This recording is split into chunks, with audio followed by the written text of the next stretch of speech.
Hi very good evening AP and Telangana. Telugu తెలిసిన వాళ్ళందరికీ ఇది అర్థం అవ్వాలి. కాకుల ఐక్యత అంటే ఇలా ఉంటుంది. ఏపీ అంబేద్కర్ కోనసీమ జిల్లాలో కాకుల ఐక్యమత్య తెలిసి ఓ ఘటన జరిగింది.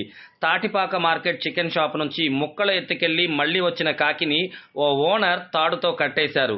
దాని అరుపులు విని వందలాది కాకులు ఒక్కసారిగా అక్కడికి చేరుకొని అరవడం మొదలెట్టాయి. ఆ గోల భరించలేక ఓనర్ ఆ కాకిని వదిలేశారు. దీంతో కాకులు అక్కడ నుంచి వెళ్లిపోయాయి.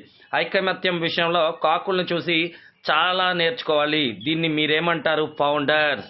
తెలుగు రాష్ట్రాల్లో తెలుగు అర్థమైన వాళ్ళందరికీ ఒకళ్ళు నెగటివ్గా మాట్లాడితే దాన్ని షేర్ చేయడం కాదు, దానిపైన స్పందించడం తెలుసుకోండి. ఫస్ట్ ఆఫ్ ఆల్ ఒక మంచి ఒక చెడు అనేది మన నుంచి ముందు అది పబ్లిక్లోకి వెళుతుందనే విషయాన్ని గ్రహించండి.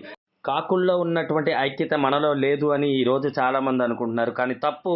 మాలో ఐక్యత ఉంది, మేమంతా కలిసే ఉన్నామని నిరూపిద్దాం, కలిసి ఉందాం.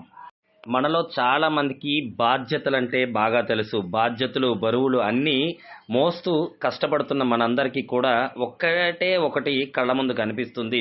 ఈరోజు ఎంతోమంది యువకులు పెద్దవాళ్ళు 35 నుంచి 45 ఏళ్ల వాళ్ళంతా కూడా ఈ భారాన్ని దింపుకోవడానికి మనకున్నటువంటి ఒకే ఒక అవకాశం ఆన్పాస్ అని నమ్ముతున్నారు. అందులో నేను కూడా ఉన్నాను. సో దీన్ని మనస్ఫూర్తిగా నమ్మేవాళ్ళు, ఐకమత్యమే మహాబలం అనేవాళ్ళు ఖచ్చితంగా షేర్ చేయండి, తిరుగుబాటుకి అడుగు వేయండి.